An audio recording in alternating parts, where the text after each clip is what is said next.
हरे कृष्णा। आज हम चर्चा करेंगे भजन कैसा होना चाहिए और भोजन कैसा होना चाहिए। तो भक्तों, हम लोग अगर भजन नहीं करेंगे तो भजन नहीं होगा। परंतु किस तरह हम लोग भजन करना चाहिए, भजन कौन सा होना चाहिए, कौन सा भजन करने से हमको इस जीवन में मुक्ति मिलेगा। कौन सा मुक्ति है? जन्म, मृत्यु, जरा और व्याधि। ये जो चार प्रकार का दुख है, ये चार प्रकार का दुख से हम लोग कैसा मुक्ति होंगे, और कौन सा ऐसा भजन है जो इसी चार प्रकार से दुख से हम लोग को निवृत्ति हो सकते हैं, चार प्रकार के दुख से हम लोग मुक्ति पा सकते हैं। और भोजन कैसा होना चाहिए। संसार के लोग, कुछ लोग जो होते हैं केवल खाने के लिए जीते हैं और कुछ लोग को जीने के लिए खाते हैं। तो हम लोग को किस लिए खाते हैं? खाना किस लिए खाते हैं? जीने के लिए। और क्यों जीते हैं? भगवान का भजन करने के लिए, भगवान का भक्ति करने के लिए, भगवान का नाम जप करने के लिए। हरे कृष्ण कृष्ण कृष्ण हरे हरे, हरे राम राम राम हरे हरे। ये भजन के लिए ही भोजन करना चाहिए। कुछ लोग केवल भोजन ही करते रहते हैं, दिन और रात केवल भोजन ही करते हैं परंतु भजन नहीं करते हैं। परंतु भक्तों, ये जो मनुष्य शरीर हमको मिला था, ये जो शरीर मिला है हमको केवल भजन करने के लिए मिला है। भजन करके ही हम लोग को संसार से मुक्ति पा सकते हैं। तो भजन कौन सा होना चाहिए ना? भगवान श्री कृष्ण का भजन होना चाहिए। अन्य देवी देवता का हम लोग को भजन करेंगे तो देवी देवता हम लोग को मुक्ति नहीं दे सकते हैं। मुक्ति का दाता है केवल मुकुंद है। भगवान श्री कृष्ण का नाम एक है मुकुंद है। वही मुकुंद भगवान का अलग अलग प्रकार का नाम है, उसमें से श्रेष्ठ नाम है कृष्ण। कृष्ण का अर्थ है सर्व आकर्षक, ऑल अट्रैक्टिव। यही कृष्ण भगवान का ही हम लोग को जप करेंगे, भगवान का शरणागत होंगे, भगवान का भजन करेंगे तो अभी हम लोग को मुक्ति पा सकते हैं। और भजन करने के लिए भोजन भी आवश्यकता है। भोजन भी आचार्य लोग कहते हैं भगवान का भजन करना है तो भोजन बहुत नियत आवश्यक है। परंतु भोजन कैसा होना चाहिए? हाँ, ये गले तक कुछ लोग जो है स्वादिष्ट भोजन मिल जाता है, स्वादिष्ट मिष्टान्न भोजन इत्यादि मिलता है तो गले तक भोजन कर लेते हैं। परंतु भगवान का जो भक्त होते हैं संपूर्ण पेट भर के भोजन नहीं करते हैं। पेट को आचार्य लोग कहते हैं, शास्त्र में बताया गया है कि जो भोजन करते हैं, जो हमारा उदर है, उदर का अर्थ है पेट है, पेट को 3 भाग में डिवाइड करना पड़ेगा। 3 भाग में। 3 भाग कौन सा है ना? 50% भोजन करना चाहिए। जो हमारा जो 100% है, मान लीजिए 100% उदर है, पेट है, और वो 100% में से 50% भोजन करना चाहिए और 25% जल ग्रहण करना चाहिए, जल पानी पीना चाहिए। तो 50 और 25 75 हो गया। तो और जो 25% बचा है उसको खाली छोड़ना चाहिए। इसलिए क्योंकि वो हवा जो है ना, हवा अंदर घूमेगा। जो अपना जो पाचन क्रिया है, जो उधर हम लोग को जो भोजन किया है वो पाचन क्रिया है, वो जठराग्नि के साथ वो पाचन क्रिया को हजम कराएगा। इसलिए 25% हम लोग को खाली छोड़ना चाहिए। 50% भोजन करना चाहिए, 50%, और 25% जल पीना चाहिए और 25% हमारा पेट को खाली छोड़ना चाहिए। ऐसा कोई व्यक्ति अगर करता है तो ठीक से वो भजन कर पाएगा। ऐसा कौन करता है? जो साधु संत है, जो भक्त रहते हैं, वो जानते हैं। क्या जानते हैं ना? ये जो हम लोग को जीने के लिए खाते हैं, खाने के लिए नहीं जीते हैं। कुछ लोग को खाने के लिए जीते हैं और जो आचार्य लोग है, जो भक्त है, जो साधु संत है, जीने के लिए खाते हैं। खाना क्यों खाते हैं? जीने के लिए। क्यों जीते हैं? संसार के लोग को पता नहीं रहता है। जीते हम लोग इसलिए कृष्ण प्रेम प्रदान, जो भगवान श्री कृष्ण का प्रेम प्रदान करने के लिए चैत्र महाप्रभु आए थे, वही कृष्ण प्रेम प्राप्त करने के लिए ही, जन्म मृत्यु जरा व्याधि से मुक्ति पाने के लिए ही, मोक्ष पाने के लिए ही हमको भोजन करना चाहिए, जीना चाहिए। हाँ, संसार के लोग को काम क्यों करते हैं? खाने के लिए। खाना क्यों खाते हैं? जीने के लिए। क्यों जीते हैं? किसी को भी पता नहीं। किसी व्यक्ति को पूछिए, भाई साहब आप क्यों जी रहे हैं, तो बताएगा नहीं कि सब लोग तो जी रहे हैं, हम भी ऐसा ही जी रहे। कुत्ता बिल्ली भी जी रहा है, हाँ, गधा भी जी रहा है, सब लोग जी रहे, तो हम लोग ऐसा कुत्ता बिल्ली की तरह जीने से क्या फ़ायदा? हाँ, मनुष्य की तरह जीना चाहिए। मनुष्य किसी लिए मिला है? भगवान का भजन करने के लिए। और भगवान का भजन जो भी करेंगे, भोजन भी चाहिए, परंतु भोजन जो है भगवान का चरण में, भगवान को भोग लगाना चाहिए। भगवान को अब हम लोग को जब भी भोग लगाते हैं वो प्रसाद हो जाता है, तो भगवान का भक्त जो होते हैं वो प्रसाद पाते हैं। अब बाहर का लोग जो है प्रसाद नहीं है, उसको कहते हैं खाना खाते हैं। पूछते हैं ना, क्या भाई साहब खाना हो गया? खाना, वही खाना को जब भी भगवान को भोग लगाते हैं तो प्रसाद हो जाता है। तो ऐसा प्रसाद पाना है। फिर भी कितना भी स्वादिष्ट भोजन हो, ये 3 भाग में डिवाइड करना पड़ेगा। 3 भाग, 50% अन्न, 25% जल और 25% खाली छोड़ना चाहिए पेट को, ताकि हवा घूमेगा। इसी तरह जो व्यक्ति करता है तो ठीक भाव से उसको कभी बीमार नहीं होगा। ऐसा जो 3 भाग में डिवाइड करता है पेट को, तो ठीक भाव से जो करता है उसको कभी भी बीमार नहीं होगा। देखिए जो हमारा जो भक्त लोग हैं, साधु संत लोग हैं, ये ज़्यादा साल तक क्यों जीते हैं? क्योंकि उनका जो रहन सहन, खाना पीना, हाँ, और जो जितना भी तीखा नहीं है, बहुत तेल भी नहीं डालते हैं, और जो केवल बॉयल सब्जी खाते हैं। कुछ मैं देखा है जो साधु लोग हैं, भक्त लोग हैं, बॉयल सब्जी, बॉयल की सब्जी का अर्थ है उसमें ना तो तेल डालते हैं, ना मसाला वगैरह डालते हैं, ना ज़्यादा मिर्ची डालते हैं, केवल पानी में पकाते हैं, उसको कहते हैं बॉयल सब्जी। और ऐसा बॉयल सब्जी खाते हैं। इसीलिए आज का डेट में भी एक कलयुग में बहुत साधु को मैं देखा है जो 100 साल तक जीते हैं, क्योंकि उनका जो खाना पीना सब ठीक से कर रहे हो, रहना सहना, हाँ, कैसा शरीर को निर्वाह करना है, शरीर को कैसा परिपोषण करना है, भगवान का भक्ति कैसा करना है, वो साधु संत जानते हैं। परंतु बाहर के लोग जो है इसका बारे में आए थे, भगवान का भजन करने के लिए आए थे, भजन नहीं कर रहे, केवल 2 टाइम या 3 टाइम तक भोजन ही करते रहते हैं। भोजन तो करते परंतु भगवान को भोग भी नहीं लगाते हैं। सब भगवान का चीज़ है, भगवान का दिया हुआ वस्तु है। भगवान सब कुछ दिया तो भगवान को कम से कम भोग लगाना चाहिए ना। केवल संध्या आरती में, शुभ आरती में केवल गाते हैं, एक भजन गाते हैं ना जो प्रसिद्ध भजन है, क्या है?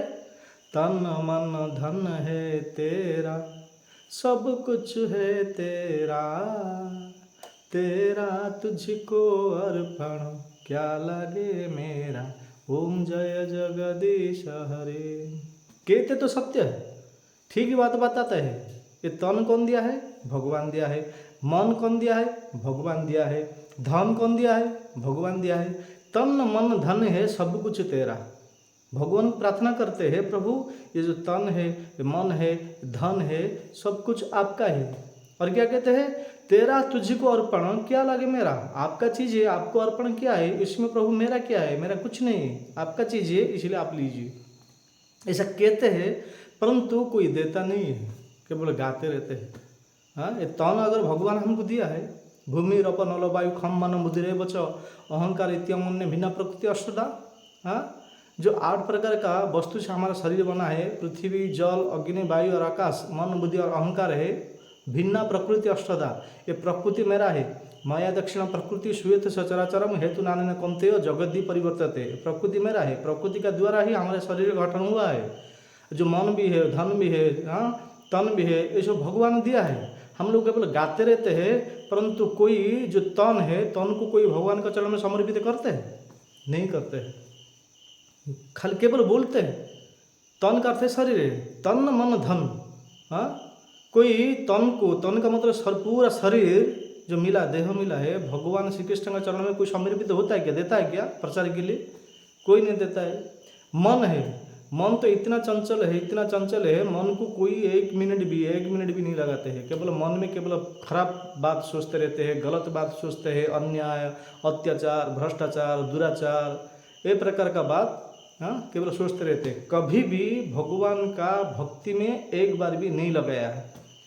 किस व्यक्ति को पूछिए जिसको 40 साल हो गया है, 50 साल हो गया है, केवल आहार निद्रा भय और मैथुन करते हैं, परंतु भगवान का चरण में, भगवान का भक्ति में, भगवान का जो सच्चिदानंद रूप है उनका ऊपर कभी मन लगाया है? नहीं लगाया है। तो मन कैसा दिया? तन मन धन सब कुछ तेरा, मन में नहीं दिया है। धन भी जो देते हैं कुछ, मतलब 1 रुपया 10 रुपया। एक जगह पे जो गया था मैं, एक जगह पे गया था, एक माता जी में, सत्य बात घटना है, मुंबई में हमारा राधाराज बिहारी मंदिर में, जुहू में, इस्कॉन टेम्पल में एक माता जी आया था। वो माता जी का घटना में सत्य बात कहता हूँ, सुनिए। तो एक माता जी को कहाँ से एक 10 रुपया मिल गया।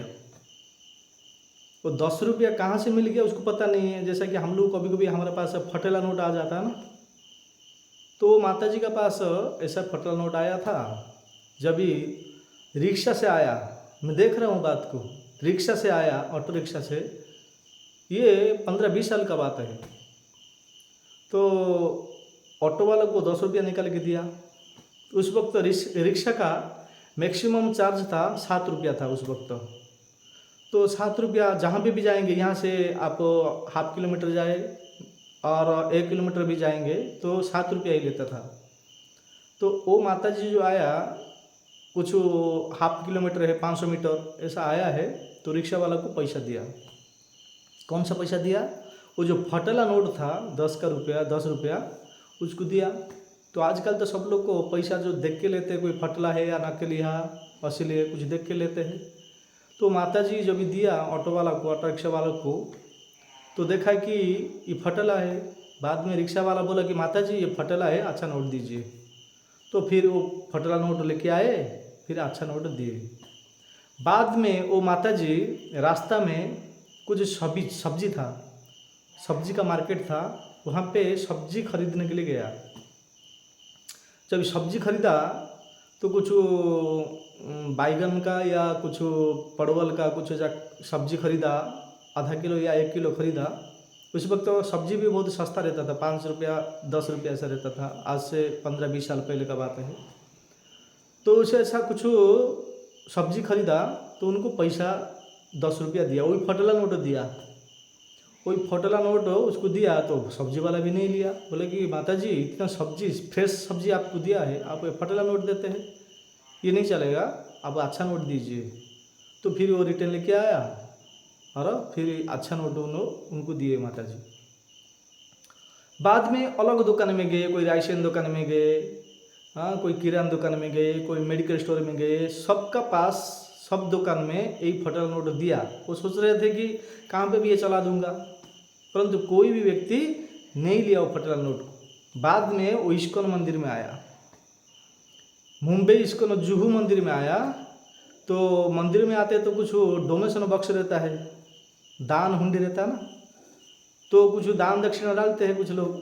तो देखा कि इतना बड़ा बड़ा जो दान हुंडी दिख रहा है तो कुछ डालना पड़ेगा। तो माता जी क्या किया, जो फटेला नोट को सब्जी वाला नहीं लिया, ऑटो रिक्शा वाला नहीं लिया, मेडिकल स्टोर वाला नहीं लिया, ग्रीन स्टोर वाला नहीं लिया, हाँ, अलग अलग दुकान जहाँ पे भी गया कोई भी वो फटेला नोट को कोई भी नहीं लिया। वो माता जी किया वो सोचा कि ये तो फटेला नोट है, बहुत जगह पे दिया, कोई नहीं ले रहा है, चलो इसको ही दान हुंडी में डाल देते हैं। वो 10 फटेला का नोट जो था वो निकाला मनी पर्स से, डोनेशन बक्स में वो 10 का नोट डाल दिया है। तो यहाँ पे क्या कहते हैं, तन मन धन है सब कुछ तेरा। तो धन कैसा दिया, फटेला नोट देता है कोई भगवान को? फटला कहाँ पे मतलब चला नहीं, वो भगवान के इस्कॉन मंदिर में चल जाएगा। वो भगवान भी जानते हैं ना, भगवान अंतर्यामी है ना, सब कुछ जानते हैं। तो धन कैसा दिया? धन तो दिया नहीं, खाता पीता घूमता रहता है, यहाँ पे वहाँ पे जाता है, मंदिर में जाता नहीं, भगवान के चरण में समर्पित नहीं होता है, और धन भी नहीं दिया। हाँ, धन भी फटेला नोट दिया। बाद में मन में तो हमेशा हाँ खराब विचार करता रहता है, तो चंचल मन है। इसलिए अर्जुन भी पूछा था, चंचल ही मान कृष्ण प्रमादि बलवद दृढ़ तस्याम निग्रम मन बैरू सुदुष्करम। अर्जुन भी केशव से पूछा थे, भगवान श्री कृष्ण से कहे बोल रहे हैं कि हे केशव, मेरा पास इतना शक्ति है, मेरा गांडीव में इतना शक्ति है, जो वायु का वेग है, जो पवन का वेग को मैं कंट्रोल कर सकता हूँ, परंतु हे केशव ये मन इतना चंचल है, इतना चंचल है, मन को वश में करने के लिए मेरा पास शक्ति पावर नहीं है।